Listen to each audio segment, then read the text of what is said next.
Hello and welcome to Knowledge Rekindled. हम class 8th की science की एनसीईआरटी का चैप्टर नंबर 1 डिस्कस कर रहे हैं, जिसका नाम है क्रॉप प्रोडक्शन एंड मैनेजमेंट। तो इसको हमने स्टार्ट कर दिया है ऑलरेडी। 2 लेक्चर्स ऑलरेडी इस पे हम डिस्कस कर चुके हैं 2 लेक्चर्स में, और ये थर्ड और फाइनल लेक्चर इस टॉपिक का होने वाला है। इस चैप्टर को हम कंप्लीट कर देंगे इस फाइनल वीडियो में। ठीक है, तो हम लोग एग्रीकल्चरल प्रैक्टिसेस को पहले हम डिस्कस कर रहे थे। करते करते हमने इसके जो प्रैक्टिसेस हैं उसमें सबसे पहले हमने पढ़ा प्रिपरेशन ऑफ सॉइल, फिर हमने सोइंग देखा, हमने मैन्योर और फर्टिलाइजर्स के बारे में डिस्कस किया, उनके डिफरेंसेस को भी डिस्कस किया है।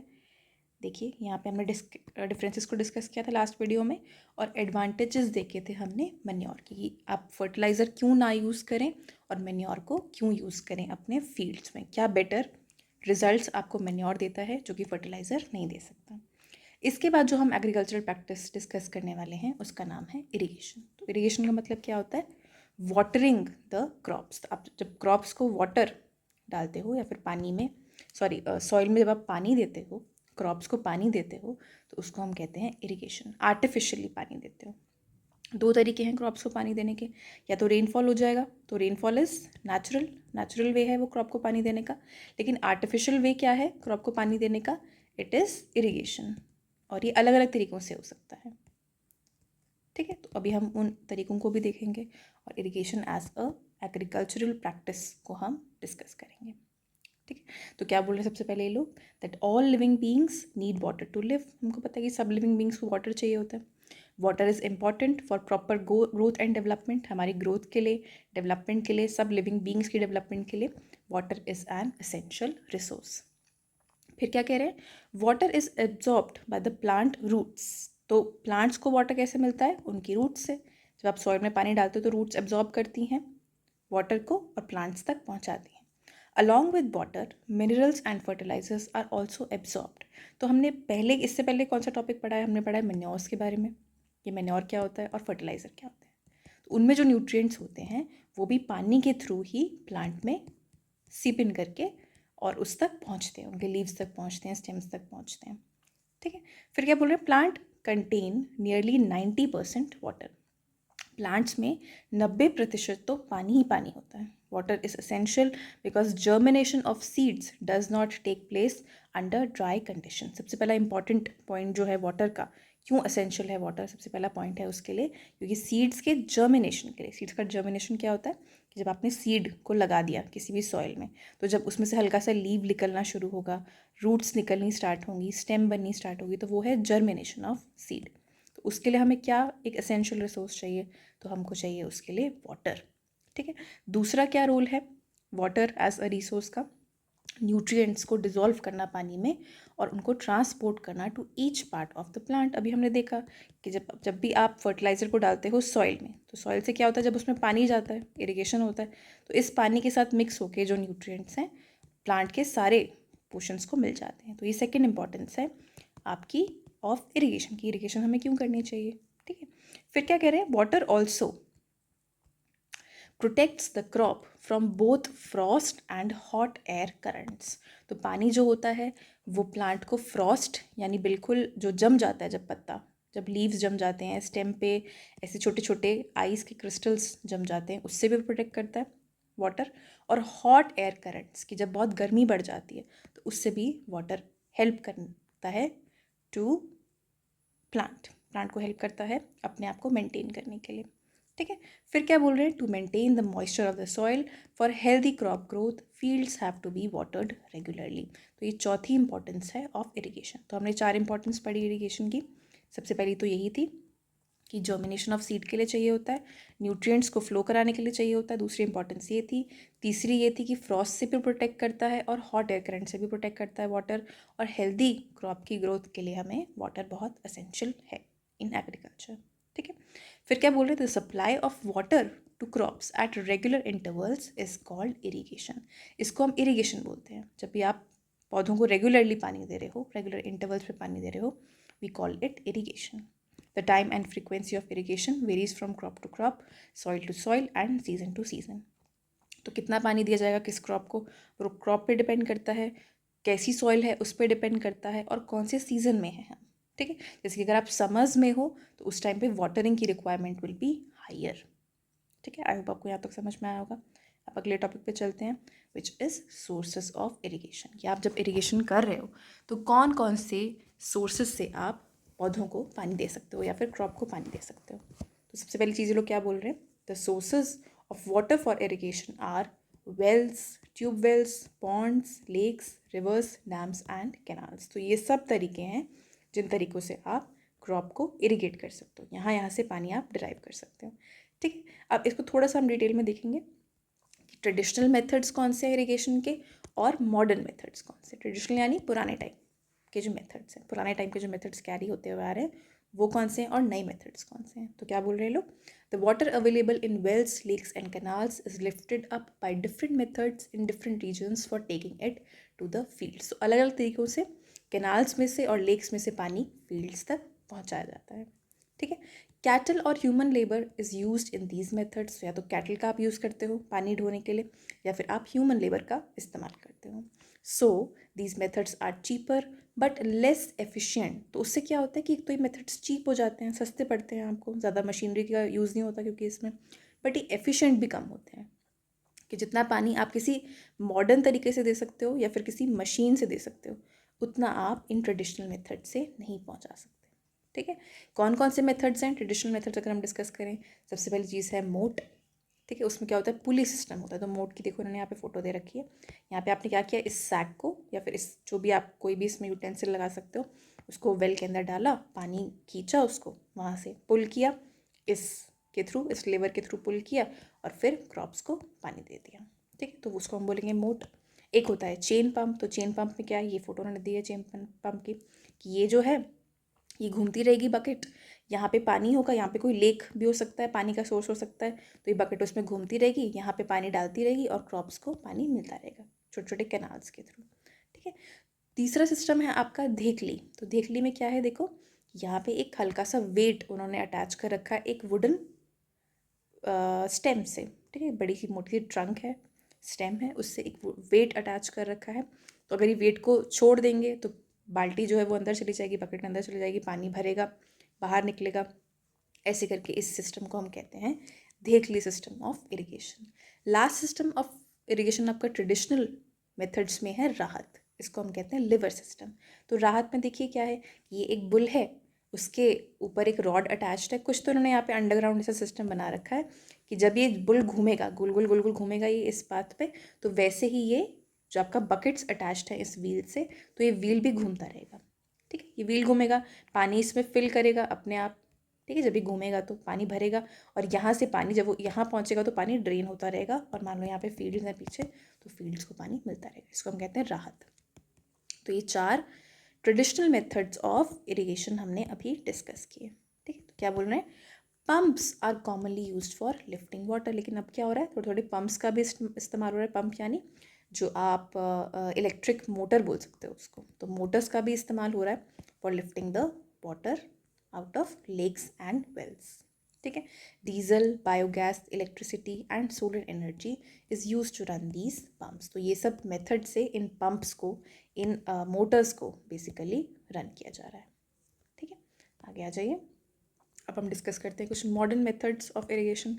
तो क्या है modern methods, modern methods of irrigation help us to use water economically. तो ये जो मेथड्स हैं थोड़े से कॉस्टली ज़रूर होंगे, ज़्यादा कॉस्ट एंड पे होंगे, लेकिन ये एफिशिएंट होंगे। ठीक है, और इकोनॉमिकल भी होंगे, कि वाटर का यूज़ जो होगा वो थोड़ा सा इकोनॉमिकल हो जाएगा। मतलब वाटर का usage will be less yet efficient. ये पानी कम यूज़ होगा लेकिन उतनी क्वांटिटी में यूज़ होगा कि हर क्रॉप को प्रॉपर अमाउंट में मिल सके। ठीक है, यही चीज़ उन्होंने यहाँ पे बोली है।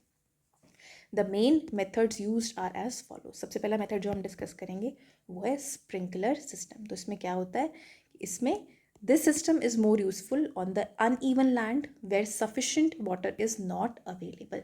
तो जहाँ पे भी वाटर कम होता है, जैसे कि ड्राई एरियाज़ में, तो वहाँ पे आप स्प्रिंकलर इरिगेशन का यूज़ कर सकते हो। The perpendicular pipes having rotating nozzles on the top are joint to the main pipeline at regular intervals. तो आपने कभी कभी देखा होगा, मूवीज़ में भी देखा होगा, या जब भी आप किसी पार्क में जाते हो तो आपने देखा होगा कि ऐसे ऐसे पाइप्स होती हैं, उसमें से नोजल बना होता है ऊपर, और उससे पानी जो होता है वो स्प्रिंकल कर रहा होता है बेसिकली, ठीक है। वो घूमता रहेगा, वो नोजल रोटेट करता रहेगा और पानी ऐसे घूम घूम घूम घूम के प्लांट्स पे गिरता रहेगा, स्प्रिंकल होता रहेगा बेसिकली। जैसे बारिश होती है तो वैसे छिड़कना बोलते हैं ना हम, स्प्रिंकल करने को बोलते हैं हम छिड़कना, तो वैसे ही पानी भी स्प्रिंकल होता जाएगा, ठीक है। फोटो भी मैं दिखाती हूँ इसकी कुछ टाइम में, ठीक है। When water is allowed to flow through the main pipe under pressure with the help of a pump, it escapes from the rotating nozzles. तो क्या होता है, पंप एक जगह पे लगा होता है, पानी उससे प्रेशर से जा रहा होता है उस पाइप के अंदर, वहाँ पे नोजल अटैच्ड होता है और नोजल से पानी जो होता है वो स्प्रिंकल हो रहा होता है ऑन द क्रॉप, ठीक है।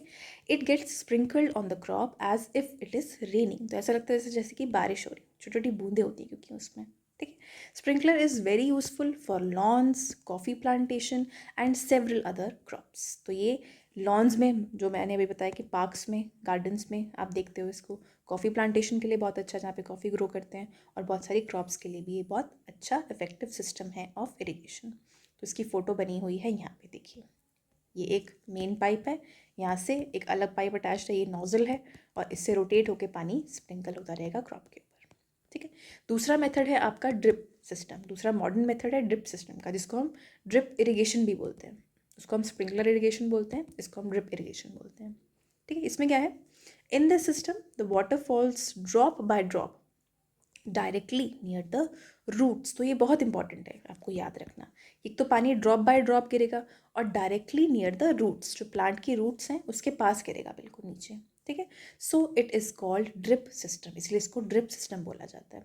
It is the best technique for watering fruit plants, gardens and trees. तो यहाँ पे इन लोकेशंस पे आप इसको मेथड को यूज़ कर सकते हो। Water is not wasted at all, क्योंकि पानी क्या है, सीधा रूट में चला गया, सीधा रूट में ही पानी मिल रहा है डायरेक्टली, तो आसपास पानी नहीं गिरेगा, इवेपोरेट नहीं होगा, तो पानी का जो है सेविंग ऑफ वाटर इंक्रीजेस, ठीक है। It is a boon in the region where availability of water is poor, कि जहाँ पे कम पानी है तो उन रीजन्स के लिए एक बून है, यानी वरदान है। तो देखो उन्होंने इमेज में दे रखा है, दिस इज ड्रिप इरिगेशन। ये पाइप जारी है, ये पाइप्स हैं, ठीक है। और यहाँ पे छोटे छोटे ड्रॉप्स में अंदर, मतलब अंडरग्राउंड पाइप भी हो सकती है ये बाहर भी हो सकती है पाइप। तो उस पाइप से क्या होगा, रूट्स पे, डायरेक्टली रूट्स पे पानी गिरेगा और वेस्टेज उसका कम हो जाएगा, ठीक है। अब हम आ जाते हैं अपने अगले एग्रीकल्चरल प्रैक्टिस पे, जिसका नाम है प्रोटेक्शन फ्रॉम वीड्स, कि वीड से प्रोटेक्ट करना। तो हमने क्या पढ़ा, हमने पढ़ा प्रिपरेशन ऑफ सॉइल, कि सॉइल को प्रिपेयर करना है सबसे पहले। फिर हमने क्या पढ़ा, उसके बाद सो करना है सीड्स को। इरिगेशन हमने देखा, इरिगेशन से पहले हमने एक चीज़ क्या देखी थी, आपके फर्टिलाइज़र डालने हैं या फिर मैन्योर डालना है सॉइल में, जो भी आप डालना चाहो, ठीक है। और लास्ट चीज़ अभी हमने, अब जो हम डिस्कस करने वाले हैं कि वो है प्रोटेक्शन फ्रॉम वीड्स। तो वीड्स क्या होते हैं, बेसिकली अनवांटेड प्लांट्स होते हैं। अभी हम देखते हैं, तो क्या बोल रहे हैं, in a field many other undesirable plants may grow naturally along with the crop. तो आपकी जो नॉर्मल क्रॉप ग्रो कर रही होती है, उसके साथ में क्या होता है कि अनडिजायरेबल प्लांट्स जो आपको नहीं चाहिए, आपको तो मेन क्रॉप चाहिए, बट उसके साथ में कुछ अनडिजायरेबल प्लांट्स नेचुरली ग्रो करना स्टार्ट कर देते हैं। These undesirable plants are called weeds, इनको हम वीड्स कहते हैं, ठीक है। The removal of weeds is called weeding. तो इसके रिमूवल को हम क्या कहते हैं, वीडिंग। वीड्स को रिमूव करना मतलब वीडिंग करना, ठीक है। अनवांटेड प्लांट्स आर वीड्स, ठीक है। अब देखते हैं आगे क्या बोल रहे हैं कि weeding is necessary since weeds compete with the crop plants for water, nutrients, space and light। तो वीडिंग करना ज़रूरी क्यों है, कि मान लो आपने मेन क्रॉप उगाई है, आपने मेन क्रॉप ग्रो करी है, तो उसके साथ में क्या होता है कि ये मेन क्रॉप है, मान लो यहाँ पे वीड्स भी उग गए, तो ये वीड्स क्या करेंगे, वीड्स आपका जो मेन, जो आपने न्यूट्रिएंट जो आप प्लांट को प्रोवाइड कर रहे हो, या फिर जो सनलाइट है, उसके लिए कंपटीशन करना शुरू कर देंगे, ठीक है। compete करेंगे with the main plant for nutrients and sunlight and as well as water, ठीक है। तो उससे प्रोटेक्ट करने के लिए आपको क्या करना होगा कि इन प्लांट्स को रिमूव करना बहुत ज़रूरी है, जिसको हम कहते हैं वीडिंग, ठीक है। तो क्या बोल रहे हैं लोग, हाँ ये हमने देख लिया कि न्यूट्रिएंट के लिए, स्पेस के लिए फाइट करेंगे। दस they affect the growth of the crop Some weeds interfere even in harvesting and may be poisonous for animals and human beings. तो हार्वेस्टिंग में भी इंटरफेयर कर सकते हैं वीड्स, और कुछ कुछ वीड्स तो पॉइजनस भी हो सकते हैं ह्यूमन बींग्स के लिए भी और एनिमल्स के लिए भी. ठीक है, अब क्या बोल रहे हैं, farmers adopt many ways to remove weeds and control their growth. Farmers बहुत सारे मेथड्स यूज़ करते हैं वीडिंग करने के लिए. तो वो क्या मेथड्स हैं, हम उन्हें बारी बारी देखते हैं. सबसे पहला मेथड क्या है कि tilling before sowing of crops helps in uprooting and killing of weeds. जब आप टिल कर रहे हो किसी भी फील्ड को, तो उससे क्या होता है कि आप उस टाइम पे वीड्स को अपरूट कर देते हो. ठीक है, तो वो एक इफेक्टिव मेथड है which may then dry up and get mixed with the soil. The best time for the removal of weeds is before they produce flowers and seeds. आपका सबसे एफिशिएंट वीडिंग कब होगा, जब वीड्स ने flowers develop नहीं करे हैं और उनका सिर्फ सीड है और सीड भी प्रॉपरली डेवलप नहीं हुआ, बेसिकली जर्मिनेशन नहीं हुआ है सीड का. ठीक है, the manual removal includes physical removal of weeds by uprooting और cutting them close to the ground from time to time. तो मैनुअली आप रिमूव कर सकते हो वीड्स को हाथों से. मतलब उसके लिए आप कौन सा मेथड यूज़ करते हो, खुरपी एज अ टूल यूज़ करते हो. ठीक है, या फिर आप सीड ड्रिल्स का भी यूज़ करने लग गए हो आजकल तो फॉर अपरूटिंग ऑफ वीड. ठीक है, सेकेंड मेथड है आपका weeds are also controlled by using certain chemicals called weedicides. तो सबसे पहले तो हमने क्या देखा, first method was tilling of the soil, second method is use of weedicides. तो जैसे आपने सुना होगा वर्ड की पेस्टिसाइड्स होते हैं, वो किस चीज़ के लिए होते हैं, क्रॉप्स में जो पेस्ट लग जाते हैं उसको मारने के लिए, उनको किल करने के लिए. ठीक है, तो वीडीसाइड का काम क्या होता है, वीड्स को किल करना. तो क्या बोल रहे हैं, these are spread in the fields to kill the weeds. They do not damage the crops. तो वो क्रॉप्स को डैमेज नहीं करेगा लेकिन वीड को किल कर देगा. The weedicides are diluted with water to the extent required and sprayed in the fields with a sprayer. तो स्प्रे किया जाता है उसको फील्ड में, और उससे क्या होता है कि आपका जो वीड है वो मर जाता है पर आपकी जो क्रॉप है वो सेफ रहती है. ठीक है, तो वो भी एक बहुत इफेक्टिव तरीका है टू रिमूव योर वीड्स. तो देखो ये इंसान दिखाया है, फार्मर दिखाया है जो कि इस स्प्रे से वीड्स के लिए वीडीसाइड स्प्रे कर रहा है.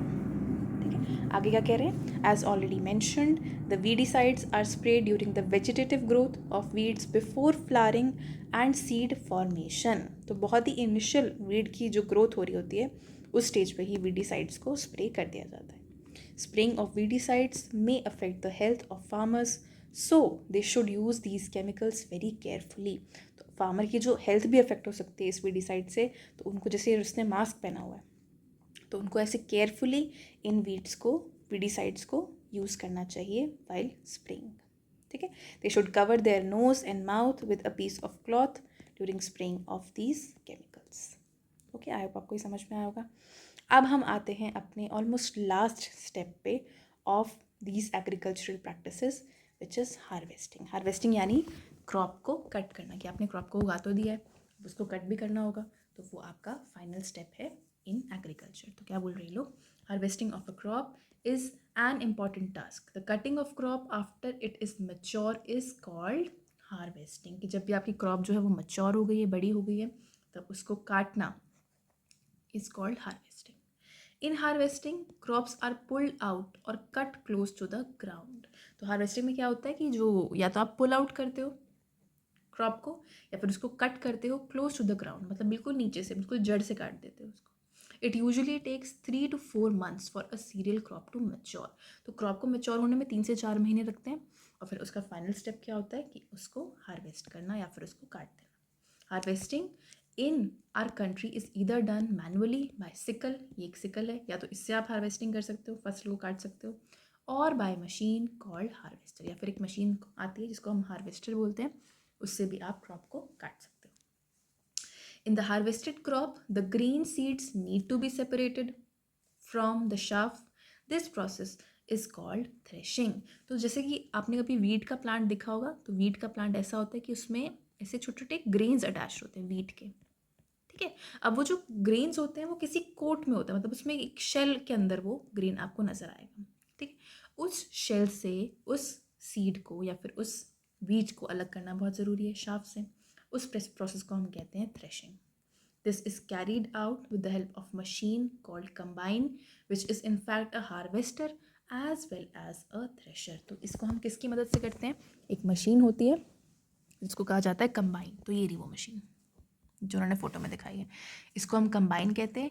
इसके दो काम होते हैं, ये दो काम कर सकती है, ये हार्वेस्ट भी करती है, हार्वेस्टर भी होती है, और ये थ्रेशर भी होती है, थ्रेशिंग भी करती है। ठीक है, तो ये दोनों काम करती है, इसको हम क्या कहते हैं? कंबाइन कहते हैं। ओके, आपने कभी देखी भी होगी अपने आसपास कहीं ना कहीं पे। Farmers with small holdings of land do separation of grains and chaff by winnowing. तो जिनके पास छोटे लैंड्स होते हैं, कम लैंड होता है, वो लोग कैसे करते हैं इस सेपरेशन को? विनोइंग की मदद से। विनोइंग आपने देखा होगा कि हाँ, ये रहा देखो विनोइंग मशीन, ये रही। इसमें लोग डालते हैं, इसमें अपने आप क्या होता है, जो ग्रेन होती है वो शाफ्ट से, मतलब उसके कोट से निकल के बाहर आ जाती है। ठीक है, फाइनल स्टेप अब देखो क्या है आपका इन एग्रीकल्चरल प्रैक्टिसेस में, इज स्टोरेज। अब आपने सब कुछ कर लिया, फसल उग चुकी है, कट चुकी है, अब उसे स्टोर करना इंपॉर्टेंट है। तो देखते हैं उसके बारे में लोग क्या कह रहे हैं। Storage of produce is an important task. If the harvested grains are to be kept for longer time, they should be safe from moisture, insects, rats and micro organisms. ठीक है, तो अगर हमें बहुत टाइम के लिए सेव रखना है अपनी फसल को, अपनी क्रॉप को, तो हमें प्रोटेक्ट करना पड़ेगा उससे, एनिमल्स से, जैसे कि रैट्स हो गए, इंसेक्ट्स से, माइक्रो ऑर्गेनिज्म से, और मॉइस्चर से भी, मतलब उसमें पानी भी नहीं लगना चाहिए। ठीक है, harvested grains have more moisture. तो जब ग्रेन को आप हार्वेस्ट करते हो तो उसमें मॉइस्चर काफ़ी ज़्यादा होता है। ठीक, if freshly harvested grains are stored without drying, they may get spoiled or attacked by organisms, making them unfit for use or for germination. तो जब आपने एक बार फसल को काट लिया तो उसे धूप में सुखाना, उसको ड्राई करना बहुत ज़रूरी है, ताकि उसमें जर्म्स ना लगे।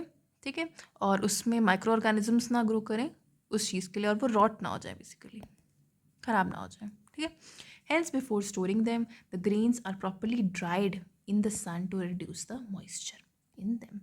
This prevents the attack by insect, pests, bacteria and fungi. Okay, तो ये फाइनल स्टेप है आपका स्टोरेज का। ये देखिए सिलोज बने हुए हैं बहुत बड़े बड़े टैंक्स टाइप के। ठीक है, गनी बैग्स बोलते हैं इनको हम। तो ग्रेनरीज में स्टोर कर रखा है, सिलोज में स्टोर कर रखा है, और ये आपका ऑलमोस्ट फाइनल, हाँ, आपका फाइनल स्टेप है इन एग्रीकल्चरल प्रैक्टिसेस। तो क्या बोल रहे हैं? Farmers store grains in jute bags और metallic bins. However, large-scale storage of grains is done in silos and granaries to protect them from pests like rats and insects. Silos में store करते हैं, granaries में store करते हैं। Dried neem leaves are used for storing food grains at home. तो घर में जब आप सेव करेंगे, इनको प्रोटेक्ट करेंगे, इनको स्टोर करेंगे बेसिकली ग्रेन्स को, तो आप ड्राइड नीम लीव्स यूज़ कर सकते हैं। उससे भी उसमें पेस्ट नहीं लगता, माइक्रो ऑर्गेनिज्म डेवलप नहीं होता। ठीक है, for storing large quantities of grains in big godowns, specific chemical treatments are required to protect them from pest and micro organisms.